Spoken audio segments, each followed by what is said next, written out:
the 30th anniversary celebration for Power Rangers has officially kicked off. We had a ton of entertainment news for both the 30th anniversary special for Mighty Morphin Power Rangers and Season 30 Power Rangers Cosmic Fury, released to us by Entertainment Weekly and Hasbro a couple of days ago, right before the most recent FanStream that had a ton of Lightning Collection reveals. So Hasbro is finally getting in gear here, celebrating, kicking off the whole big year for the 30th anniversary of Power Rangers.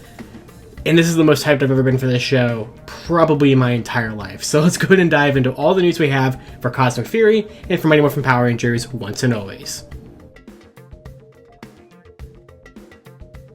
Okay, so not wasting any time, we're just going to jump on into it here with Power Rangers Cosmic Fury. So we don't have as much to talk about for Cosmic Fury as we do for the Once and Always special. Obviously, we've had a lot of leaks and stuff for the Once and Always special in terms of the title itself, the fact it was going to air in April, and all that stuff is 100% correct, but we have a lot of information about it now. But for Cosmic Fury, we have a lot of really cool information that we didn't know about before. So if you've been following along, I've done pretty much a video on every time we've had major Cosmic Fury or Once and Always news, and I'm going to continue to do that until these projects actually release this year. But basically, they've been sort of piecemealing revealing the Cosmic Fury suits. So back during Hasbro PulseCon, we actually got the reveal of the Green and Gold Ranger Cosmic Fury suits. And then at the Hasbro Pulse Premium 1027 event, we had the reveal of the Blue Ranger suit. So ever since October, we've only had half of the team, and we know that they already started filming, and they've already wrapped filming as well, back in like November and December. So we figured it was probably only a matter of time before we would see the rest of these. And while they had teased that there was going to be Cosmic Fury news during the fan stream because of the hashtags that they used on social media, we weren't sure if we were going to just get one Cosmic Fury suit or the rest of them, or how they were going to do this.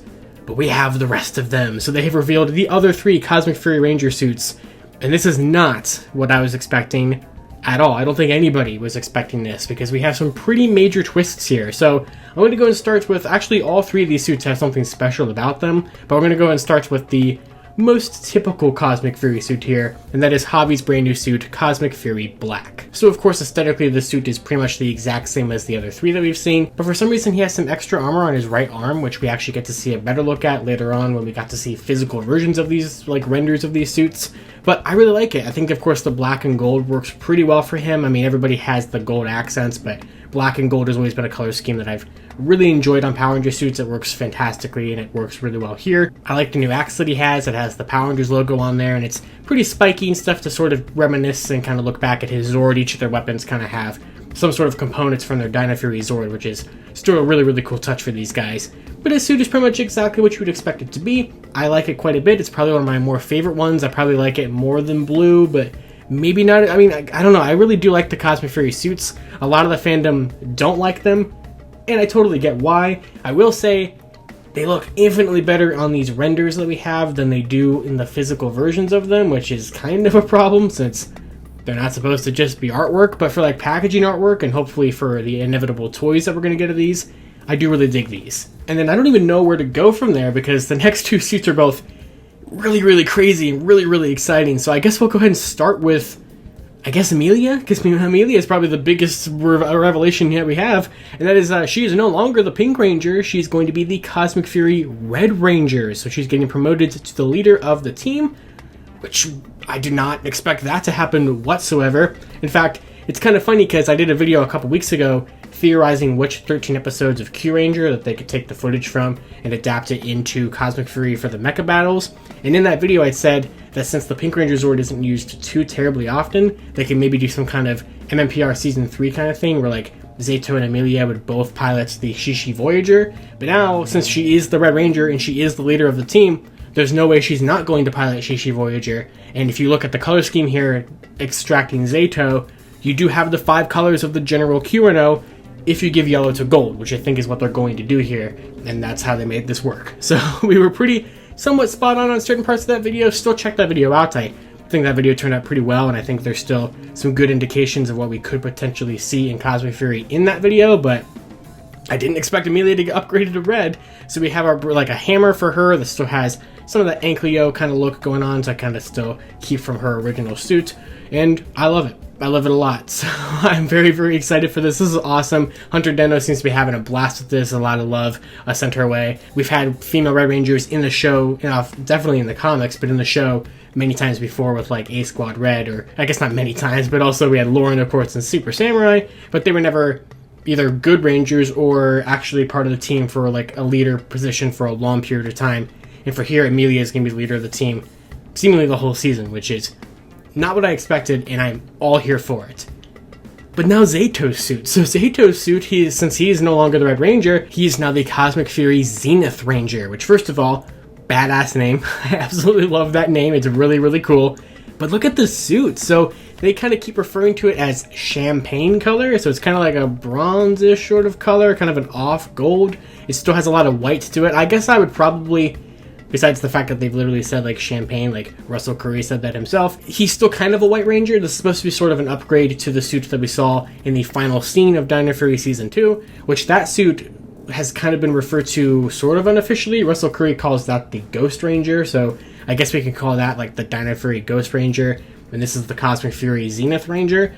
But this is really cool. I was really hoping that they were going to take that suit. I didn't think they were ever going to just roll with that as the general suit, because that one was thrown together kind of last minute if it wasn't obvious by the design. I like it, but I know a lot of people are not a huge fan of that one. But then again, people are definitely not a fan of these either, so you really can't win everybody here. I get it. I totally get it. But yeah, all pretty sweet. I was not expecting the full suit reveal for Cosmic Fury, and now that we have it, we had a really cool behind-the-scenes photo of the cast on the set in their physical suits without their helmets. And they look a little weird here, like they have like this fake muscle padding on them, and I definitely think that when you have them just kind of standing there, it really brings out how barren the chests are below that chest plate. And in that regard, I don't really like it. I get serious Shazam vibes from these. Whenever I look at these suits, I just think, oh, those are the suits from the Shazam movie, because they look almost identical to them to me, down to like lightning bolt designs and everything, but also just kind of the way that the material looks, kind of the way that the fabric looks. Like, something about them, besides the fact that they are a little barren, just don't look like the same quality as like what Plex and stuff is able to do for Super Sentai in Japan. And for our first attempt at doing our own original suits for our own original season without Sentai footage besides the mecha, I don't think it's a bad attempt. I really do want to see how the helmets look, though. They're going to look very similar to the actual original Dino Fury ones. We can kind of see one in some shots. Tessa Rao posted some more screenshots of her in the Green Ranger suit behind the scenes, where we actually get to see those daggers as like a physical prop, and she's holding the helmets in one of them, so we kind of get to see it, but still, really fun video. I've probably already played a little clip of it or something, but the cast, I love this cast. They're having so much fun with this. I'm really, really proud and excited for Hunter Deno to be able to be upgraded to the team leader. That's really sweet. Love this. Tons of stuff I wasn't expecting for Cosmic Fury, and it's probably the most hyped season that I've been for Power Rangers since I joined the fandom. And the first season that happened that was brand new when I joined the fandom was Samurai, but I didn't really kind of follow like leaks and Sentai footage stuff and announcements and stuff until like the Megaforce era, so that was kind of like my debut to this kind of stuff. But this is probably the most excited I've been for a Power Rangers season in a very long time. However, I am probably infinitely more excited for the Mighty Morphin Power Rangers Once and Always special, because this is probably going to make me cry. So this special, so I've already been really excited with it, with everything that we've seen from PulseCon, you know, that group photo that we use in like all these different videos and stuff. It's been really fun to see like David Yost coming back, and Walter Jones, Johnny Young Bosch, everybody that's actually returning to reprise their roles. Some of these characters we haven't seen in nearly 30 years, some of them we haven't seen in 15 years, some of them we've only seen like 5 or so years ago, but still really, really cool to get everybody back. But we have like a ton of information for this special now. Obviously, I've already shown it off on the screen a couple times here today, but we had the nice logo for the Once and Always special, which is a nice little like updated Mighty Morphin logo with, you know, the text and everything. It's simple, but it does the job, and I think it looks pretty sleek. So we do, of course, have the special's name confirmed, which had leaked from a portfolio or kind of a resume of one of the production designers from the project. So we knew that this was going to be the name of it like a month or so ago, but now it's officially confirmed. Illuminati have reported that the special was going to air in April, and that is the case. This is going to be a Netflix exclusive special, airing and releasing internationally on Netflix on April 19th. We don't know how long it is, though. I'm really, really, really hoping it's like at least 45 minutes long. With all the stuff we got going on here, I definitely don't want just like a regular episode-length episode of Power Rangers.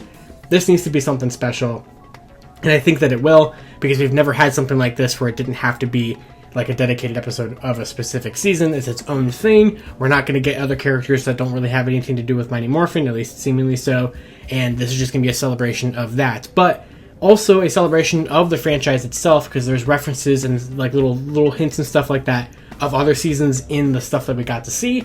So we didn't get like an actual trailer, but we got this nice little behind the scenes video. It's like a 2.5 minute video just showing the cast on set, showing them in the command center, showing them outside fighting putties, them talking about working with each other and coming back to the brand.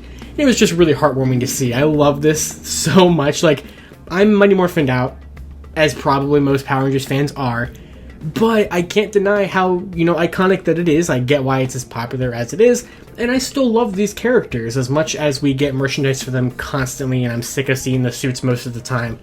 This is something that I can tell has a lot of labors of love put behind it, and because of that, I'm so hyped to see what they have for us. This definitely feels like something that we've never had before for Power Rangers, and that's one of the main reasons why I'm just super excited for what we're going to get. And these promo shots are just great. I mean, you have Billy and Zach on set, you have Rocky, Kat, and Billy morphing. A really awesome shot with Billy with his Power Morpher. We get to see a brand new Rad Bug, which says Rad Bug 2, and notice, even though this is a little bit of a somber note, this picture does seem to be in a cemetery, so I don't know if I'm assuming that means they're maybe going to acknowledge the fact that maybe Trini is dead in the Power Rangers universe. We have her daughter Min joining the cast of this, so it's possible. They kind of hint how much Yellow Ranger is going to be focused with this. There's a really cool shot of the Morpher with the saber-toothed tiger coin kind of off in the distance, like it's a goal or something that she has to like live up to or accept the responsibilities of or the mantle of, which I'm sure is going to be kind of one of the main themes or plots of this special. So that's probably going to kind of tug at some heartstrings as well.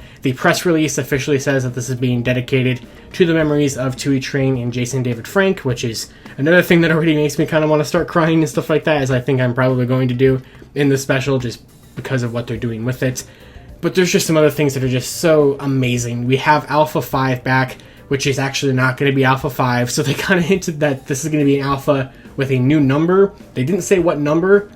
Most people are assuming it's probably going to be 30, because 30th anniversary and stuff like that. But not only is Alpha going to be in this special, Richard Horvitz is coming back to voice the character, as well as Barbara Goodson, who is voicing Robo Rita. So she's not going to appear physically, but the main villain of this special is going to be Robo Rita, which is kind of cool because we have Zed as the main villain of Cosmic Fury, so some people were kind of speculating that he would just be the villain of both things, but we're going to get this Robo Rita. We don't have a look at her yet. We kind of get like a little bit of a shot of her in one of like a very brief production shot where they're like moving a camera and you can kind of see her a little bit, but we don't have like a nice shot of that just yet.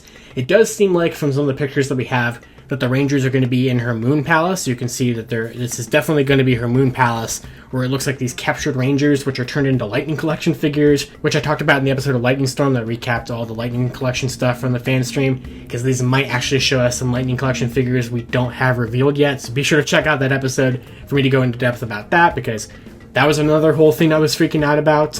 One detail that I absolutely adore is that Zordon's tube in this command center is there, and it has a giant slash across it, right where Andros struck it at the end of Countdown to Destruction from In Space.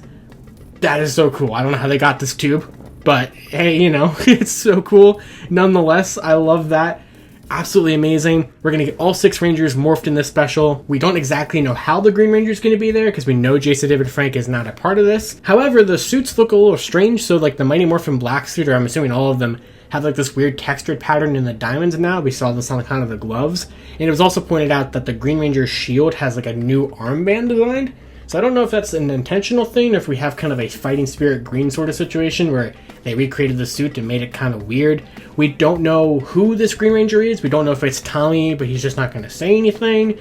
Some people are speculating that maybe Adam is going to somehow become the Mighty Morphin Green Ranger. We do actually get to see a much clearer look of his suit, the same kind of uniform that Aisha is wearing, where it has the SPA. So we're going to get some kind of connections to SPD in some regard because of that, I'm assuming. So, we already have in-space references. We have Lightning Collection figures in the background, if that's what those are, of other Power Ranger seasons. We have in space, or I already said that, we have SPD, all these other season references there, which is just really cool. But what's cool is that they don't feel forced in there. I don't know how this whole action figure thing is going to turn into that, but maybe. But like the in-space thing doesn't feel forced. It's just, yeah, Zordon's tube's there, and if you know what the slash is from, you know what the slash is from. There's still a huge focus on Mighty Morphin stuff in this, as there should be, but it's also acknowledging that there's been stuff that's happened to the Mighty Morphin cast and characters and world since the conclusion of those 3 seasons.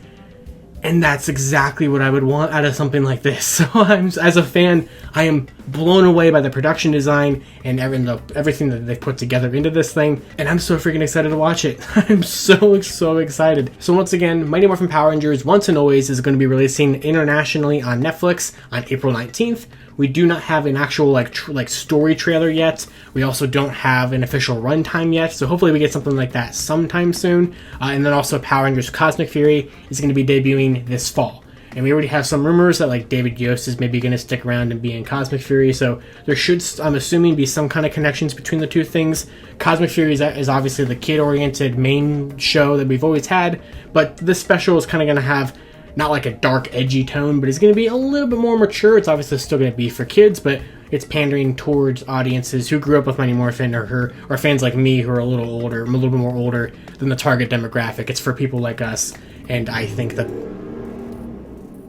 we're going to have something very, very memorable here that I definitely think is going to make me a little emotional for just a number of different reasons. But that's pretty much going to do it for all the entertainment news that we had for the Mighty Morphin 30th special and for Power Rangers Cosmic Fury. So much stuff. So much. So let me know down in the comments below, what do you think of Cosmic Fury? What do you think of the suits? Are you a fan of them? Or are you kind of in the general fan consensus to where they don't really do it for you? I think also action figures will kind of help them look a little bit better, but we'll have to wait and see on that front. And then what do you think of Mighty Morphin Power Rangers Once and Always? Is this kind of something that you've always wanted? What are you hoping to see in this special that they haven't shown us or haven't teased? Like I said, I want to hear all your guys' thoughts about all this stuff down in the comments below. And of course, until next time, you guys can follow me on Twitter at LivingRangerKey or LightningFigPR, and I'll see you all later. To wrap up this video, I'd like to thank my $5 and above patrons: Jurassic Samurai, Maggot Alchemist, Robert Browning, Static Thunder, Brendan Overland, Magi Yellow, Redstone MCPC, Comix 1017, James DeHurley, Monster Rocket, John Luke, Eric Berry, and Tyler Bozetsky. You can support Toku Topics for as little as $1 a month on my Patreon, link in the description below.